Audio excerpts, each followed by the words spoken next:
Australia, a vast country with only 23 million inhabitants.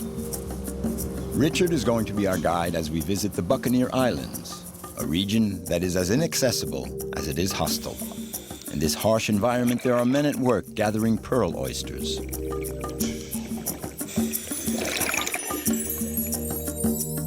In the very heart of Australia, Dave and his family live on the edge of the Simpson Desert.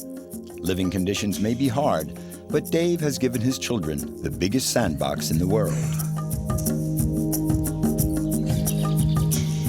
Further north in Arnhem Land, on the land of their ancestors, Simon, Russel and Otto live their lives according to the aboriginal traditions, a life with no constraints except those imposed by nature.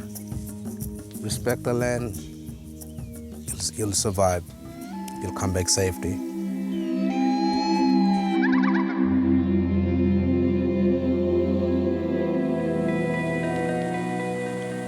The Buccaneer Archipelago is made up of countless islands and islets stretched out over 1,000 kilometers.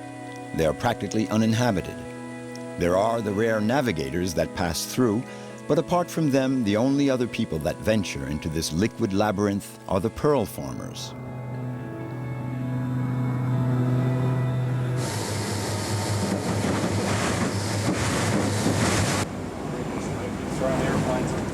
This is the Grumman mallard. These are our transport vehicles for around this wilderness area. So we're in a place where there is no access. We are 3.5 hours from Darwin by mallard, or 2.5 days by sea from Darwin. So without these transporters, we can't achieve our wonderful productivity. It's essential for us. This is where we met Richard McLean. He came to Western Australia a good 20 years ago.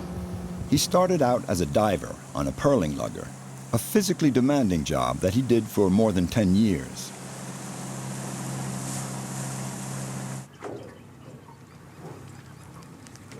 It's beautiful. And it's kind of peaceful at the same time too. If you take the time to stop and relax and listen to it, every time you come here in different light or different weather or different time of year, there's always something different that catches you, catches your eye, catches your imagination. I find it very inspiring.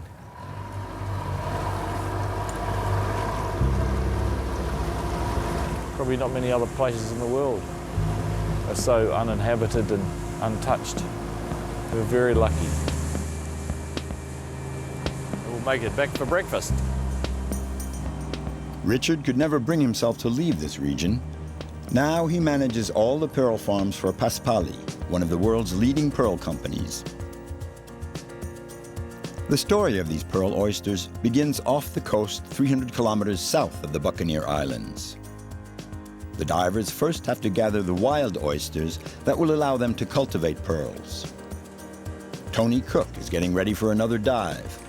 20 meters down, the water is 19 degrees Celsius. The visibility is mediocre, but no matter, Tony has to dive. Our fishing season starts around April and runs for anywhere up to 2.5 to 3 months. We take a team of divers up to 48. Paspali will take down the coast on up to half a dozen different motherships. We tow the divers, we call them drift divers. Drift diving, we tow them along the bottom where they're sole purpose of being down there is picking up the shell, the wild shell, and during the day the divers will spend up to 8 hours a day underwater using our devised tables to ensure that we have no decompression illness.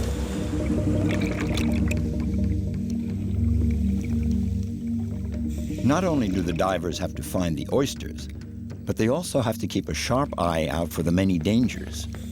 Sharks and deadly jellyfish, for example. Tony earns a good living with this work, but it's quite risky. A few years ago, while he was working for another company, Tony witnessed a tragic event that deeply affected him. There is some big fish out here. We have had attacks in the past. Probably, as I remember in my time, we've probably had about half a dozen attacks and a fatality in '93, which was a mate of mine who got taken. The water was dirty, poor fizz, about less than a metre. and his dive buddy came up complaining of no air, got to the surface and the hose had been bitten in half, so he pulled the hose in with nothing on the end. About a week later we found his body in a shark that we caught. But yeah, it was pretty tragic for the whole industry and everyone involved. It's always in the back of your head, especially in dirty water when you're working zero visibility. I think it's like anything, once you've been doing it for so long, you just take it as part of your job.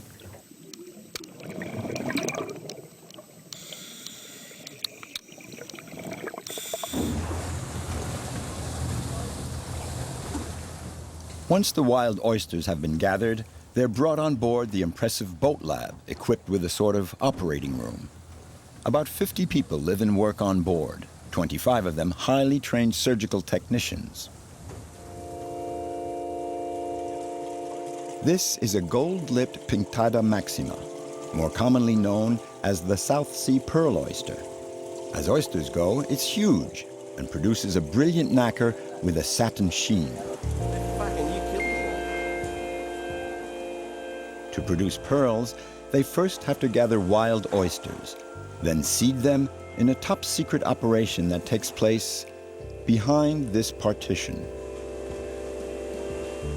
Each oyster has to be delicately pried open in order to implant a nucleus, a small pellet of special limestone.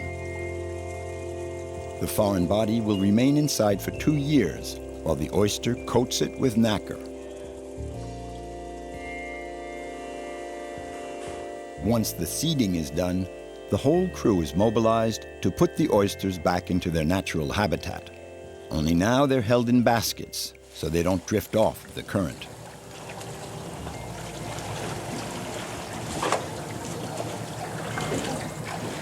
For the first few months after the operation, the oysters are closely monitored. Every day, Tony and the other divers have to keep a watchful eye on their precious oysters.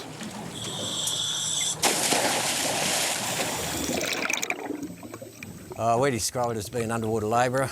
The work itself is strenuous. It's like pushing a wheelbarrow underwater. Imagine that. We're in 20 metres of water most of the time, which is 3 atmospheres of pressure. So you've got those extra pressures on your body while you're working. You're lifting and carrying things unnatural ways. Yeah, you do get worn out quite quick.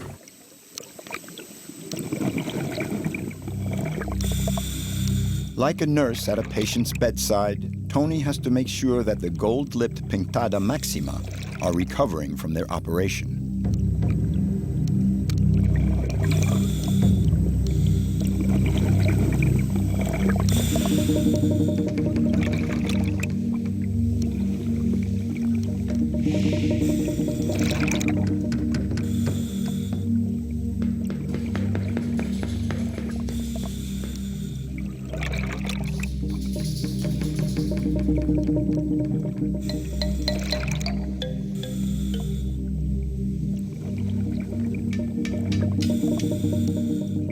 It's tedious work alone at the bottom of the sea, and one has to be in excellent physical shape to be able to operate in such conditions. For Tony, the love of adventure and the rush of adrenaline are his life's blood.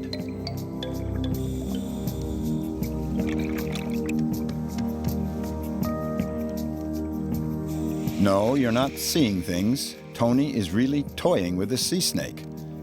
But he has to be careful, for one bite from this snake could be deadly.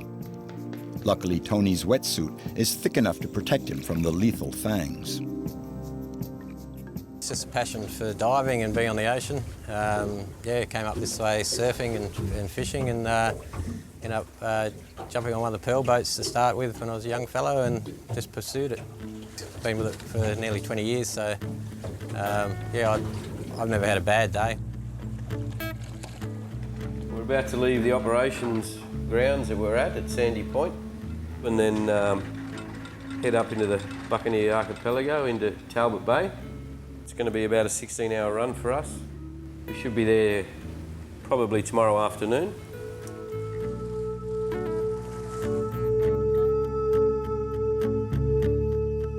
To get to Talbot Bay, our boat has to go north 300 kilometers, then round Cape Levesque, where it ventures into the labyrinth of the Buccaneer Islands.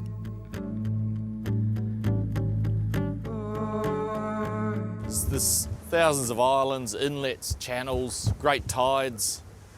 It's uninhabited and it's just a fantastic area. The early morning light and the late afternoon light is when you see it at its best. It can look very harsh in the midday sun because it's a harsh environment. There's a lot of local knowledge required not only to safely navigate through these areas because they're poorly charted, but it's a beautiful area. It's beauty in its ruggedness, I think.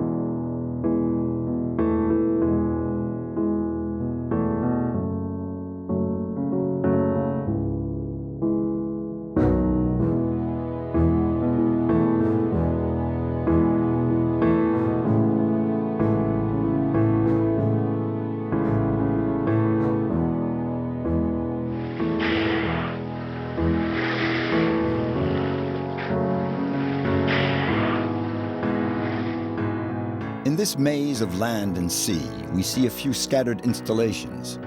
These are the pearl oyster beds. After recovering from their operation, the oysters spend close to 2 years here. It's a breathtaking spot and so isolated and remote that there's no pollution. Perfect for the oysters. We're at Talbot Bay in the centre or the heartland of the archipelago now. This is our Talbot Bay pearl farm. It's a floating pearl farm. 13 people live here. And look what's in here. Have a look at this. It's just an aquarium. It's fantastic.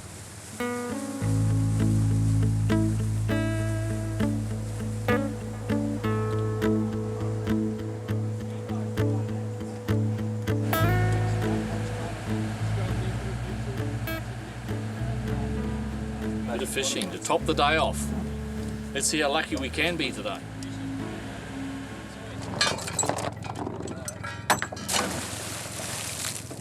A lot of people, this is the reason they come to work here, so they can fish. It's more than a sport. It's a way of life for a lot of people fishing. Oh yeah! There's a fish! And there's another one. Look, there's a croc coming in. Look at him. Very unusual for a croc to come in this close. You can jump clean into the boat without batting an eyelid. If you've ever gone on a jumping croc cruise like out of Darwin, it gives you one thing, you realise how high and how fast these crocs can jump. And you know, that's what everyone gets a bit sucked in about crocodiles, because they see them looking docile like that one is, just floating on the top of the water. But when he goes, you can see how fast he just comes in from out of nowhere. Past 10 metres from their normal depth. Watch out. Just let him come in a bit. Oh, it's a cod. He's got the biggest one of the day so far. Oh, it's a cod. It's a good cod too. He's quite a big croc, 3 metres or so. Croc, get off there. Yeah. Just get off the edge of the boat. He'll chomp you. Come on.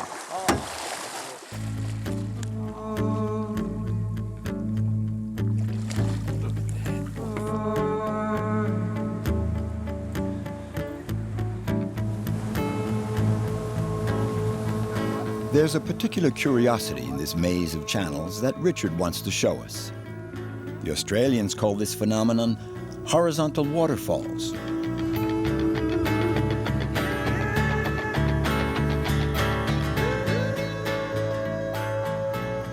Yeah, there's a lot of water trying to get in or out of these gaps, so it causes these eddies, whirlpools. It's a pretty, we're very lucky at the moment because it's almost slack water, but still there's this much turbulence. So you can imagine what it's like at flood tide. It's extremely dangerous. We wouldn't be coming through here in a flood tide. 24, 26 feet is the difference between high and low tide. And that amount of water coming through these tiny crevices and rock gorges and that, tremendous amount of energy, huge amount of water being moved. All that turbulence and water exchange also increases the amount of oxygen in the water for food life, for our pearl shell and for all other fish species.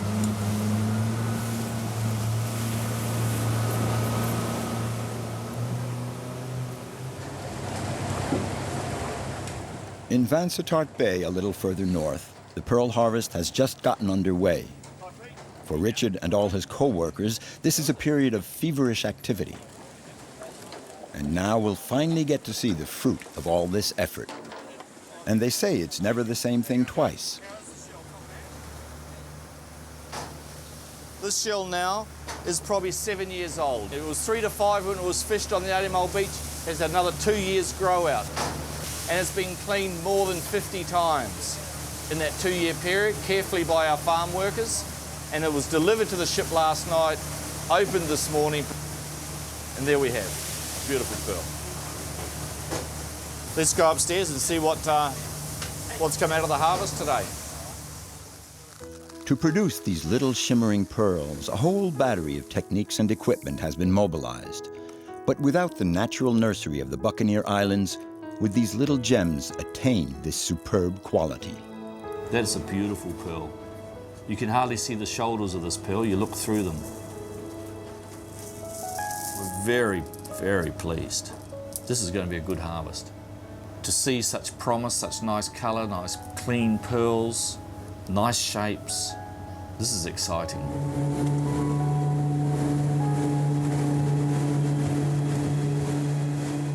Richard has to take his precious cargo to Darwin. We'll take advantage of the seaplane to leave this magical spot. But Richard will soon be back here in this territory so removed from civilization.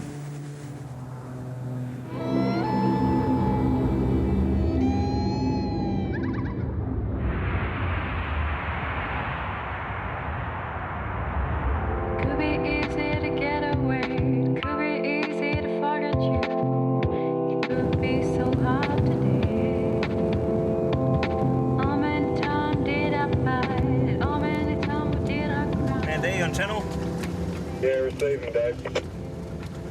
Yeah, I've just picked up those boys. We're on our way back for a beer. Copy that. Seen about 20. And we're just on our way back to Mount Dare, which is at the top end of South Australia. We really are in the centre of Australia and on the western edge of the Simpson Desert. And this is just a sample of the great roads that we have around here. We're very isolated. 500k from Alice Springs, 1,300 kilometres from Adelaide.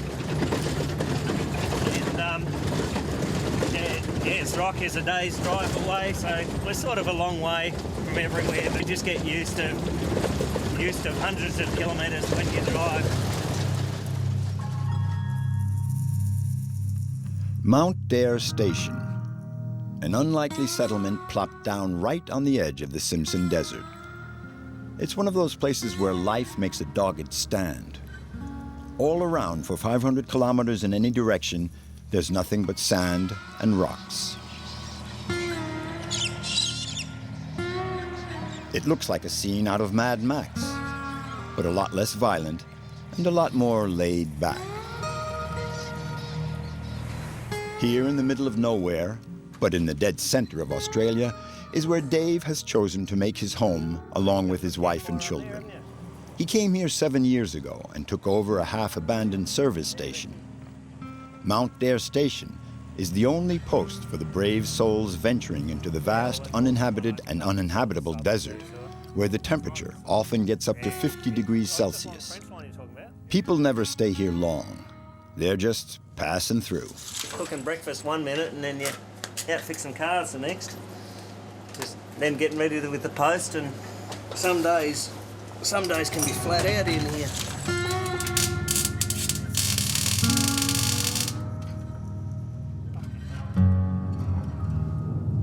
Dave is the only person you can count on if you get lost in this hostile environment. This spot does have the one natural resource that made it possible for Dave to settle here, a source of water. Everything else has to be brought in from the outside, and that means far away. This is all the supplies we need to look after all the tourists that come through. And at this time of year, it's very busy, so as you can see, we've got quite a load on at the moment. Takes us about 7 hours in the truck. It's usually 2 nights in town. And yeah, then we get back here, unload it, rush off and go and do another job. You do have to plan well ahead, and if you forget something, well, it's weeks before you get it. And our vegetable supplier forgot our lettuces. No lettuces. That's it.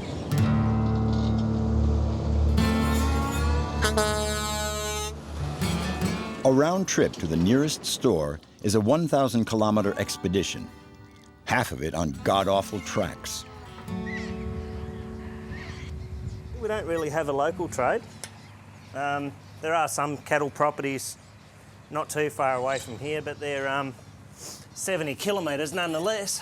That's over an hour's drive, so we don't often see the neighbours, and it's sometimes a special occasion when you do see them. As for social life, aside from the passing travellers and the hired hand, Dave, his wife and children have only each other to talk to.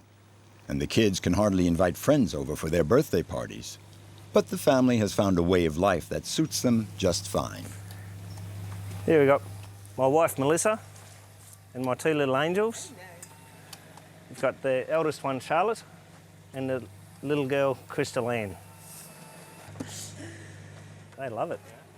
We've just come back from Alice Springs, where we've been to the Alice Springs show, so we've got the bubble machine and show bags and all sorts of stuff. Ring Becky!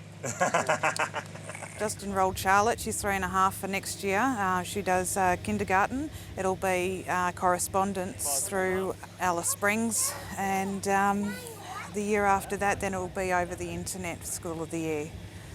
They can see their teacher through via the camera on the internet, and they can do music, they can do dancing, painting, anything they can learn is on the internet, and they've got a 99.9% attendance rate.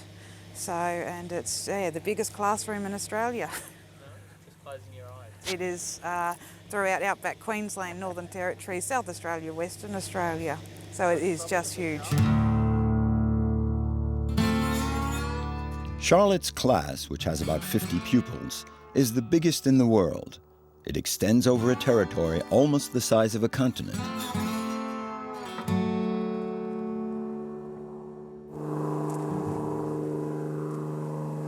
We're going out to the airfield to go and meet the plane. The plane brings the mail in every Wednesday, and they take one of these, all their outgoing mail, and we collect our incoming mail. My name's Reg, and I fly the mail plane for Chartier, based out of Alice Springs. It involves delivering mail to remote homesteads, communities around the centre of Australia. This company has the longest mail run in the world. There are mail runs that 3 hours flying in a straight line to get to the first stop.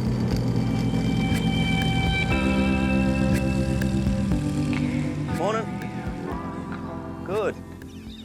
And I've been preoccupied and forgot to bring you a drink out, but you're quite welcome to come over to the pub and grab one if you want one. Just the one? Yeah, just the one, probably 2 kilos. Yes, no dramas at all. Everyone looks forward to mail day, and we'll sit around the table and divvy out all of the mail and work out who's been ordering the most things.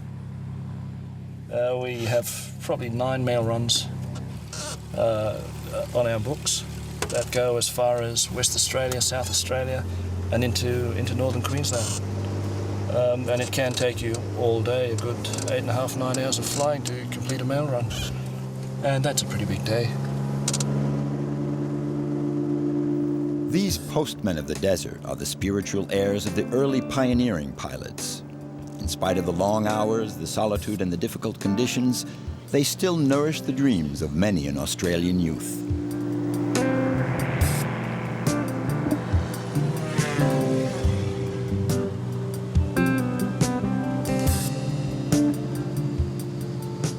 It's remote area flying. You're constantly over featureless terrain. It's pretty hard navigating out here. We rely on a GPS unit to get us from point A to point B. In the event that you do have an engine problem, we generally just pick a good place to put it down, and we've got supplies on board to last us at least 3 or 4 days, water and food, and we've got radios on board to attract the rescue crew if we need to. I'm quite fond of the red dirt, the Simpson Desert, the Tanami Desert. It's quite it's comforting. It's very interesting.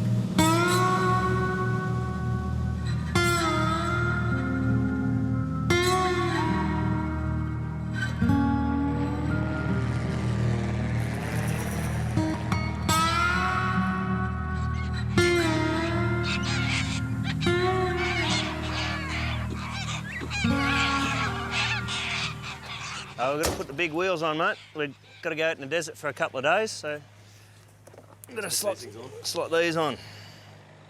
This car's purpose is primarily to be a recovery vehicle. It goes out to do tows, pull people out of bogs, repairs, anything that needs doing around here. And I'm going to take my little girl away with me this time.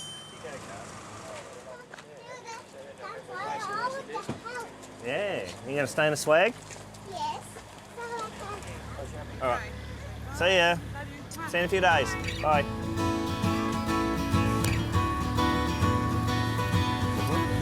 I'll get it in a minute. Ready for big trip?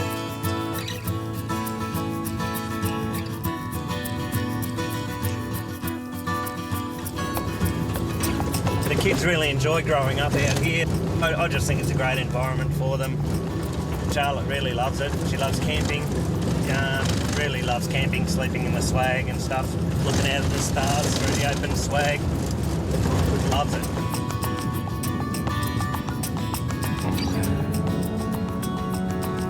4 hours on the road, and the landscape is still the same. Dave doesn't get tired of it. He chose to live here in the company of these huge sand dunes.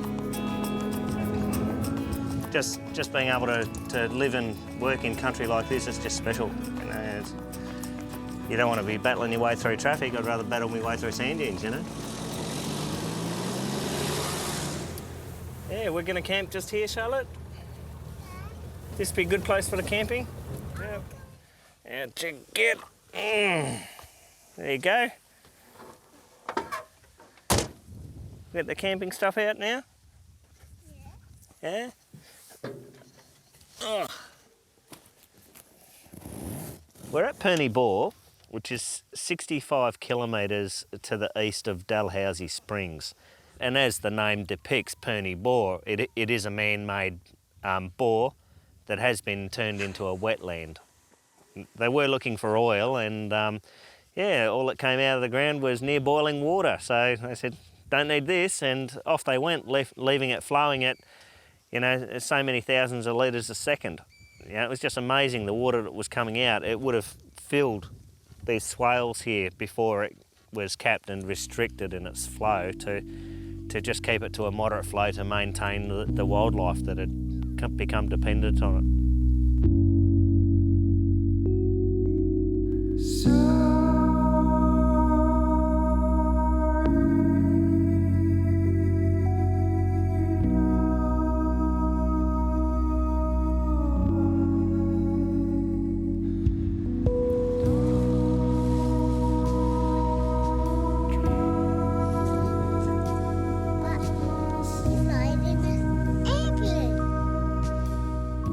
To raise kids out here has been a great privilege.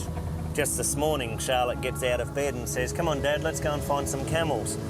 You know, how many other kids are going to get out of bed and say that in the morning?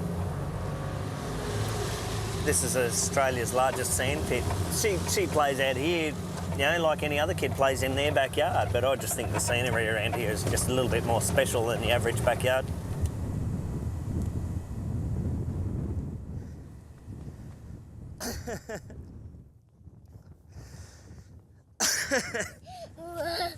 Okay.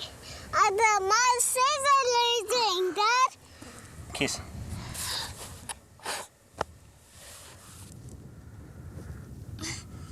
Oh, Dad, you know it's a sand pit.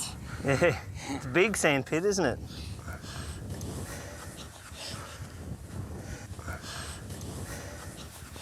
Can you see how they happen, all these little waves? Yeah. Right? They're pretty, aren't they? That's the wind that makes those. And the wind makes one little wave like this, right? And then eventually, this little wave will be as big as this sand dune. Because all these big sand dunes start off as little waves.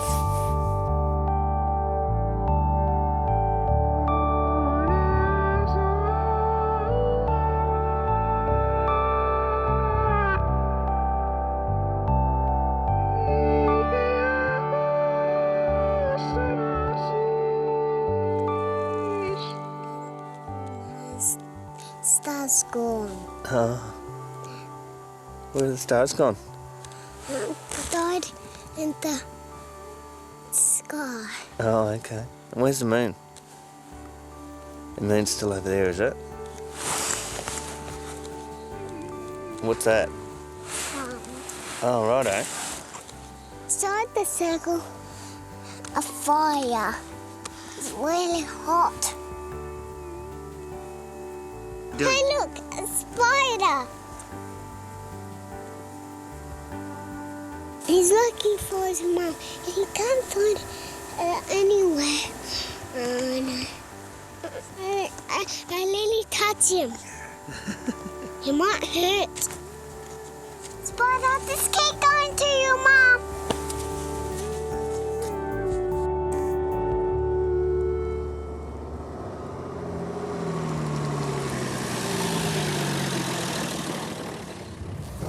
When you're out in the Simpson Desert, you've got 300 kilometres of sand dunes, no habitation for 500 kilometres between Mount Dare and Birdsville.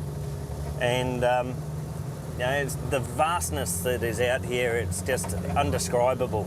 It's really something that you have to see to feel, I think. It's God's own country, you know. It's the colours around here, the beautiful rich reds are just fabulous. I love it. 6.5 years I wouldn't be here if I didn't like it. It's hard work, no doubt, but yeah, it's a great environment. It's peaceful. I just think it's great.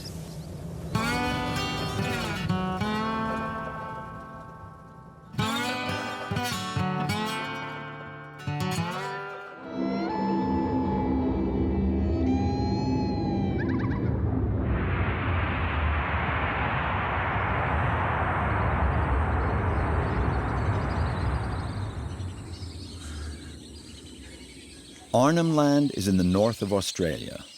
This vast preserved territory is a world of its own, like a state within a state. The entire territory belongs to the Aboriginal Australians, and any Australians who are not Aborigines have to get a permit to travel in this special land.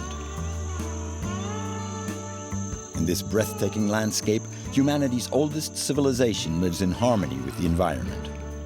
For more than 40,000 years, the same people have been living on the same land here. At present, there are no more than 15,000 Aborigines living on a territory of close to 100,000 square kilometers.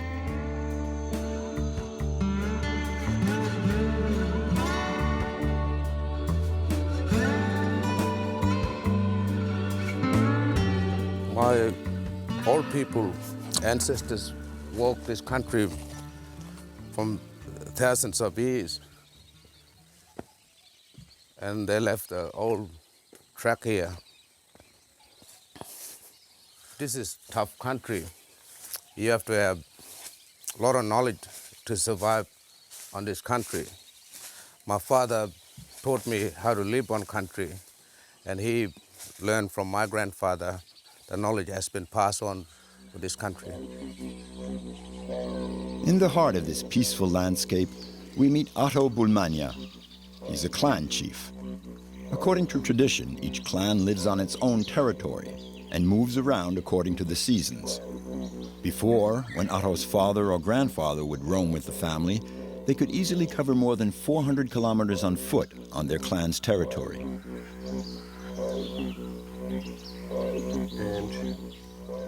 I'm the traditional landowner of this country here, as you can see. This is all my country. But, you know, my great-grandfather and my father used to live on this country and do, you know, hunting and gathering around this area here. And now my father and grandfather gone. I am the traditional owner. I have to teach my kids to look after this country.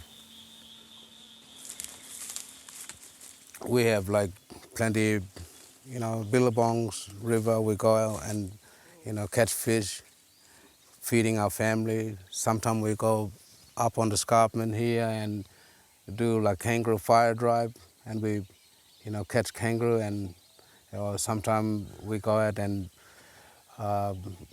do shopping in town, you know, like basic food that we get them, flour, tea, sugar, and we come back and stay in the bush. Otto spends a lot of time roaming out in the bush, hunting or passing the traditional lore on to the younger members of his family. Here he's out with Russel, one of his nephews. In the 1920s, white farmers introduced water buffalo to northern Australia, and they have adapted very well. Too well, in fact. They've thrived so well that they've become quite harmful to the environment. Their hooves do a lot of damage to this fragile land, so their population has to be strictly limited.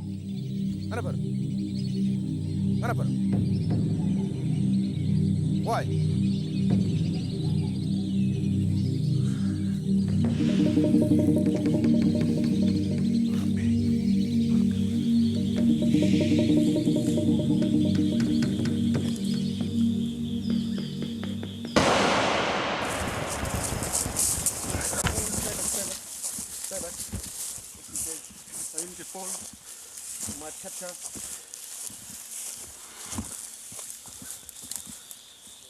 This bull is really injured and it's really dangerous. It's on a scrub here somewhere, but you have to be careful.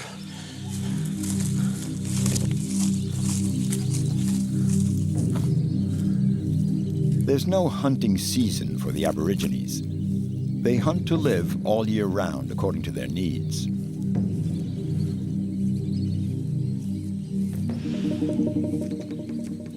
We eat a lot of bush meat. That's how we grow up here, and that's how we get like buffalo meat and kangaroo and bush turkey and all that. And there's a buffalo here, so I got them already. I think I might have a look what sort of meat I need, and I'll get it out as soon as I get it out. And I think that's our bush food.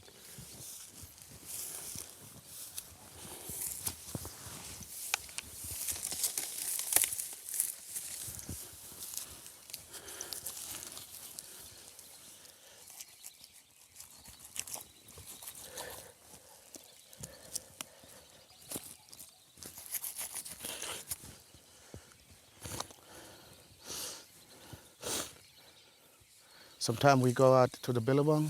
We had a lot of lilies in the billabong, but now it's all gone from the pig and buffalo.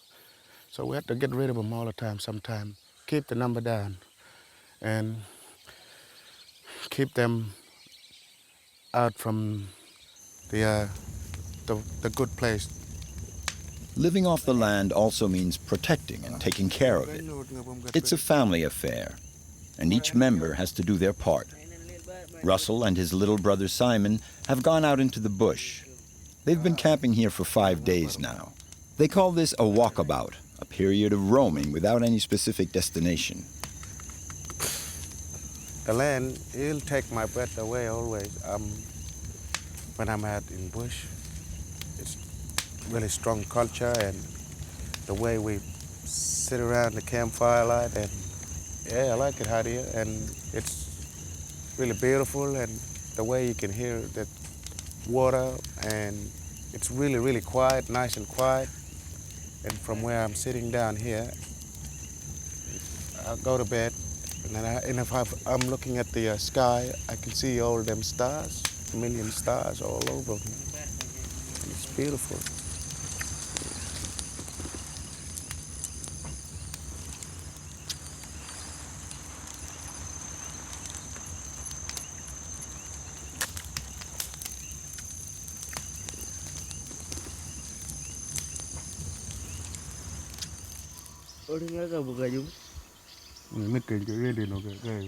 A walkabout can last a few days or a few weeks. It depends on how the spirit moves them. They take their time to camp, hunt, and simply enjoy the landscapes. This is the normal life of the Aborigines.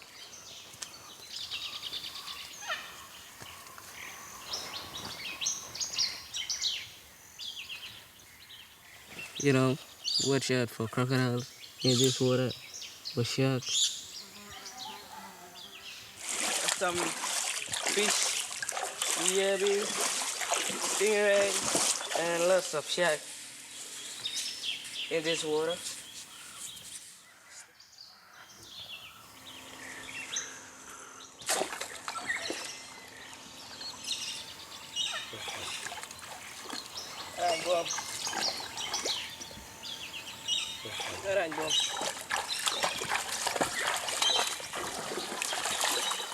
This is my mother country, you know. I used to live here with my grandfather, but he passed away a long time ago. Maybe 1 year back or something. I used to saw him spear a kangaroo on his country.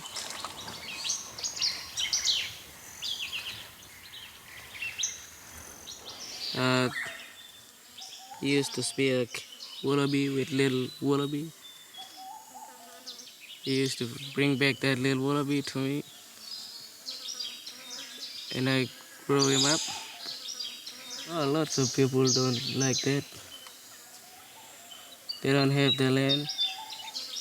Just good life for us in this place. We like this place.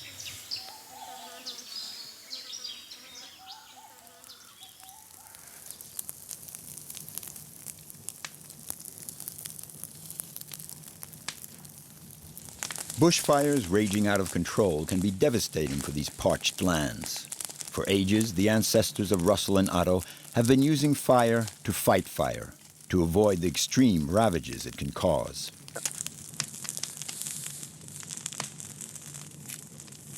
It's fire season, and we're gonna burn the whole Arnhem Land. So everyone's lighting fire now in every art stations, and people live in hunting area. They all burn all that stuff. So it's fire season.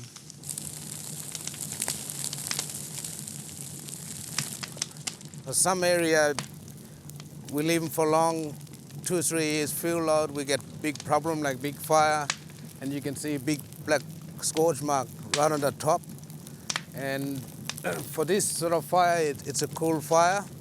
And when we burn like this, few days time, all the reshoot grass will come back, and then wallaby will come back, big buffalo will come back, wild cattle, and we can, spot them in a good place.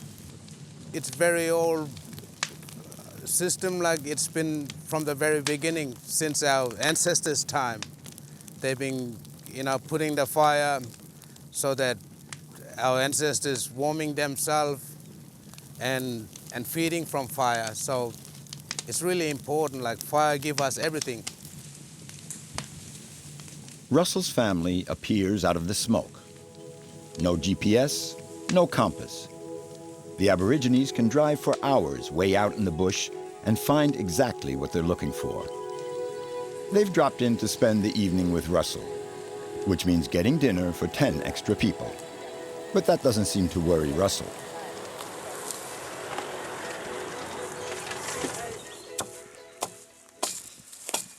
While Russell goes off hunting, Otto makes ready for the evening's festivities. This is woolly bark, and I can listen that is bit hollow here. So there must be good ditch. This one. The didgeridoo is the musical instrument of Arnhem Land. Everyone knows how to play it around here. This instrument plays a vital role in the Aboriginal culture. They use it for their ceremonies, as well as for an evening of just singing around the campfire. To make a good didgeridoo, the recipe is quite simple. You just have to carefully select a tree trunk that's been perfectly hollowed out by termites.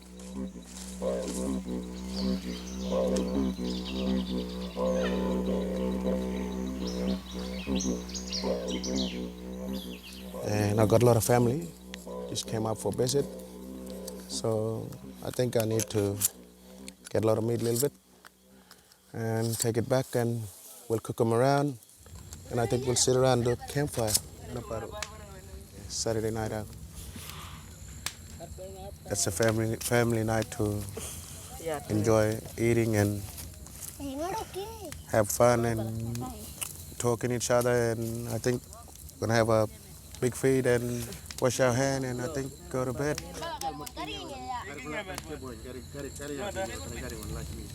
Hunting and gathering are two cornerstones of the Aboriginal culture, a way to stay in touch with the land. Our land, it's really like, it's all about culture too, and like ceremony and stuff. And we don't want to damage any of our land, because we like living like this. And we like collecting all the bush food, and you can feel the everything that's got in the earth. Jilil ngai gore marngare ngalibi bai daimre bogobogai blumbele jiberai raja darnanai ngalam jilil ngai gore marngare ngalibi bai Yan nai go dari up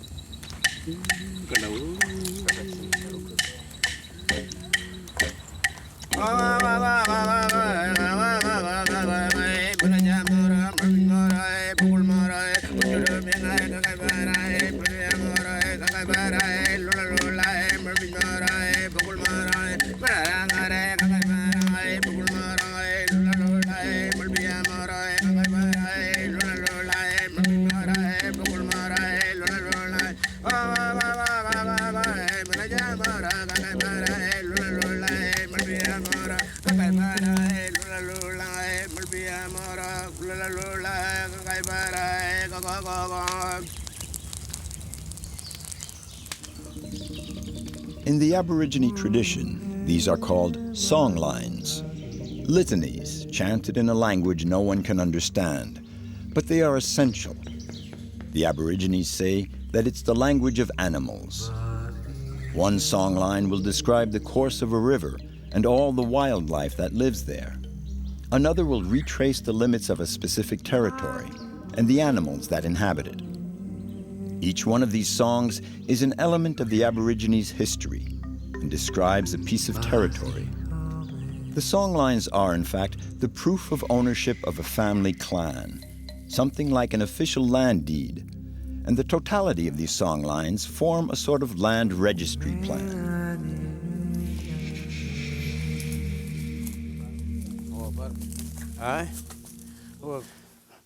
This is like my grandfather wet season camping area. During floodwater, he used to come and camp here for black wallaroo, for hunting kangaroo. There's no any car track, pretty rough country. It's a middle of nowhere, and you can find them this sort of painting around this everywhere. All these oral and pictorial traditions go back to the dawn of time. They're a way of transmitting information, and even though they're not written, they're just as precise. For Otto and all the Aboriginal Australians, the history of their people is made up of a succession of personal anecdotes. If I'm walking on other man's country, I don't tell the story because I don't speak the language. New people always sit quiet when it's entering other man's property, and always sit quiet because you don't know what's the story behind you. But if you living on your country, you can tell them big mob story. You can tell them about, oh, let's go and hunting there, or let's have ceremony up here, and all the family, like country, make us talk, and it's there alive. It's watching us. If we make one mistake, we get sick because all people's spirit are watching us, and if we can't do proper way by respecting the land, we get sick, fall from rock or big ironwood tree, goes through our feet, and there's a lot of dangerous part. So respect the land, you'll survive, you'll come back safely. The Aboriginal people of Australia have managed to survive much longer than any other civilization on Earth. And the key to such longevity surely lies in the great respect that they show towards their land and the creatures that live there.